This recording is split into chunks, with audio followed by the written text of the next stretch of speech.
Assalamualaikum warahmatullahi wabarakatuh. Perkenalkan, kami dari kelompok 6 yang beranggotakan 3 orang. Saya sendiri Sri Rahayu. Saya Trisa Amelia Sari. Nah, di sini kami akan melakukan kegiatan praktikum pertumbuhan dan perkembangan tumbuhan. Tujuannya mengamati pertumbuhan dan perkembangan pada kacang merah. Ada alat dan bahan yang perlu disiapkan. Yang pertama ada biji kacang merah 6 buah, botol jam atau selai 2 buah, kertas haring secukupnya. Kami memakai kertas tisu, kertas lebar secukupnya, dan gunting 1 buah. Nah, pertama-tama kacang merah itu direndam semalaman. Nah, ini udah saya rendam, jadi bentukannya seperti ini.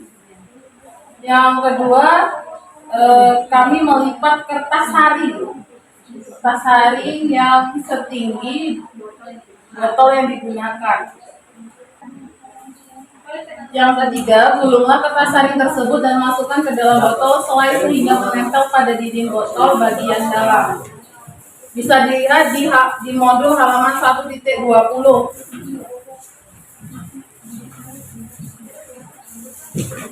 Nah, itu ada bagian-bagiannya. Nah, ini kertasnya seperti ini ya. Kita masukkan dulu di botol selai, bekas selai.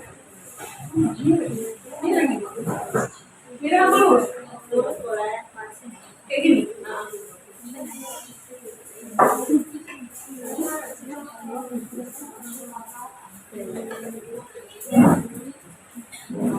Botol kertas harinya itu secukupnya ya.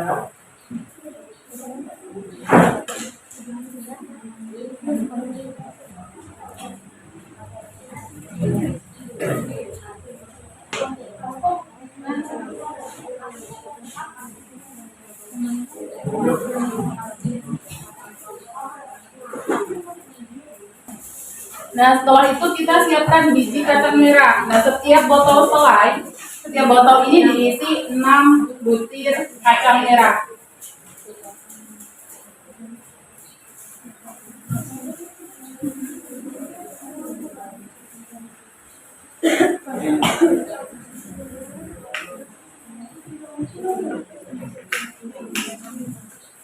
Nah, setelah diisi kacang merah, ini diisi air kira-kira 1/10-nya dari botol ini.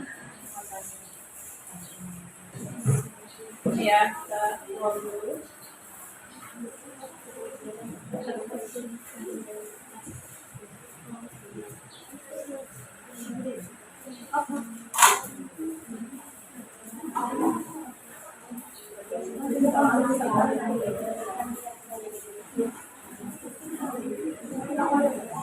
Nah, kira-kira segini ya. Setelah itu kita tutup. Nah, ini kita simpan di tempat yang terang tetapi tidak terkena dengan sinar matahari langsung. Nah, kita pengamatannya ini sekitaran 2 mingguan, kita amati bagaimana perkembangan dan pertumbuhan dari si kacang merah ini. Baik, itulah presentasi dari kelompok kami. Kami dapat menyimpulkan dari vegetatif alami dan vegetatif buatan. Itu vegetatif alami yaitu pertumbuhan yang dilakukan karena tidak adanya biji dan tidak ada bantuan dari manusia. Nah, sedang kalau di vegetatif buatan itu dia adanya menggunakan biji dan ada bantuan dari manusia. Sekian, terima kasih. Praktikum selanjutnya yaitu perkembangbiakan vegetatif alami dengan tujuan mengidentifikasi tumbuhan yang melakukan perkembangbiakan secara vegetatif alami. Untuk memenuhi tugas mata kuliah praktikum IPA, kita akan mencari contoh beberapa tumbuhan yang berkembang biak dengan cara vegetatif alami. Sebelum kita mencari tumbuhan yang berkembang biak dengan cara vegetatif alami, saya akan menjelaskan apa arti tumbuhan yang berkembang biak dengan cara vegetatif alami.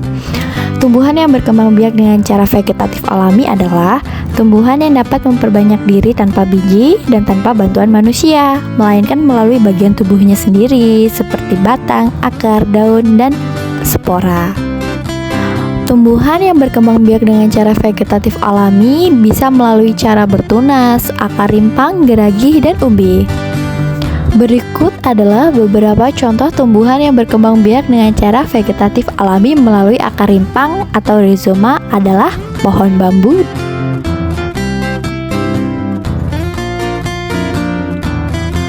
dan jahe. Lalu, contoh tumbuhan yang bervegetatif alami melalui umbi batang adalah singkong dan talas. Kemudian, contoh tumbuhan yang berkembang biak dengan cara vegetatif alami melalui tunas adventif adalah pohon pisang dan cucur bebek. Itulah beberapa contoh tumbuhan yang mengalami perkembangbiakan dengan cara vegetatif alami yang terdapat di kebun yang saya record ini. Semoga video yang saya buat ini bisa bermanfaat untuk kita semua. Sekian, wassalamualaikum warahmatullahi wabarakatuh.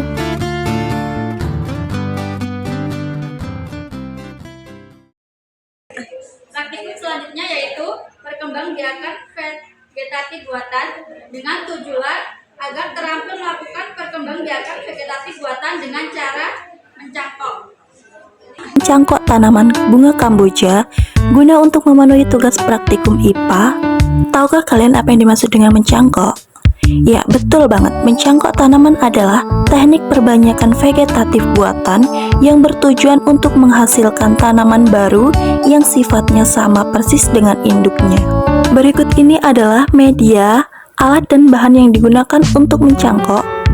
Ada pupuk organik yang berasal dari kotoran hewan dan ada juga serabut kelapa untuk membungkus batang yang akan kita cangkok, dan ada juga pisau untuk kita mengkuliti batang yang akan kita cangkok. Ada tali yang akan kita gunakan untuk mengikat, serta ada tisu yang akan kita gunakan untuk mengurangi kadar air yang ada pada batang. Tujuan utama mencangkok yaitu mempertahankan sifat induknya. Hasil cangkok akan memiliki kualitas yang sama dengan induknya, serta mempercepat proses produksi tanaman. Pilih cabang yang akan dicangkok dengan diameter kurang lebih 2,5 cm. Kulit cabang yang dipilih dikupas hingga terlihat bagian kambiumnya. Jika bagian kambium sudah terlihat, lalu kita bersihkan sampai benar-benar bersih. Jika bagian kambium sudah benar-benar bersih, lalu kita lanjut untuk mengelap sampai kering. Setelah itu, kita biarkan keratan batang mengering sampai 6 hingga 12 jam. Setelah itu baru kita akan melakukan proses pencangkokan. Bungkus bagian terbuka menggunakan sabut kelapa dengan tanah yang gembur. Lalu ikat menggunakan tali rapia. Pastikan mengikatnya benar-benar kuat agar tanah di dalamnya tidak berjatuhan. Jangan lupa sisa-sisa talinya kita potong-potong agar terlihat rapi. Setelah itu kita siram dengan sedikit air agar sabut kelapa dan tanahnya tetap lembab. Itulah kegiatan praktikum dari kelompok kami. Saya akhiri. Wassalamualaikum warahmatullahi wabarakatuh.